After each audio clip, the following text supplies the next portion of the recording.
ಜೈ ಶ್ರೀರಾಮ್. ಇವತ್ತು ಗಣಪತಿ ಮೆರವಣಿಗೆ ನೋಡಕ ಊರಾಗ ಬಂದೇನ್ರಿ. ನಮ್ಮ ಮಂಡ್ಯದಾಗ ಬಂದ ಗಣಪತಿ ಕಾಲ್ ಬಿದ್ದೇನ್ರಿ. ಈ ಪರಂಪರೆ ಹಿಂದಿನ ಕಾಲದಿಂದ ನಡ್ಕೊತ ಬಂದಿತ್ರಿ. ಎತ್ತುಗಳ ಗಾಡಿ ಇರ್ತಾವ್ರಿ, ಒಂದೊಂದು ವೇಷ ಹಾಕೊಂಡಿರ್ತಾರ್ರಿ. ಈ ಕ್ಯಾರೆಕ್ಟರ್ ಹೆಸರ್ರಿ ಬ್ಯಾಡತರಿ.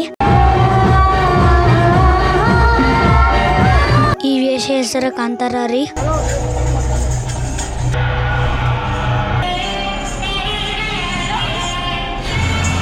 ಈ ವೇಷ ಹೆಸರ ದೇವ್ ನೋಡ್ರಿ.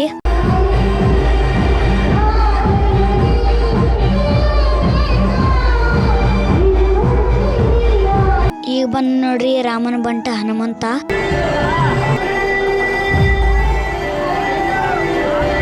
ಲಕ್ಷ್ಮಿ ಮತ್ತ ನರಸಿಂಹ ವೇಷ ಹಾಕೊಂಡಾರ್ರಿ. ಇವ್ರು ನಮ್ಮ ನಗಸ್ಕ ಜೋಕಾರ್ಗಳು ಬೈಂದಾರ ನೋಡ್ರಿ. ಡಾಕ್ಟರ್ ವಿಷ್ಣುವರ್ಧನ್ ವೇಷ ಹಾಕೊಂಡಾರ್ರಿ. ಇದು ಸೇಮ್ ಯಜಮಾನ ಪಿಕ್ಚರ್ದಂಗ ಕಾಣ್ಕಾರ್ರಿ. ಈ ವಿಡಿಯೋ ಇಲ್ಲಿ ಮುಗಿಸ್ತಾನ್ರಿ. ಚಾನೆಲ್ ಲೈಕ್ ಶೇರ್ ಮಾಡ್ರಿ.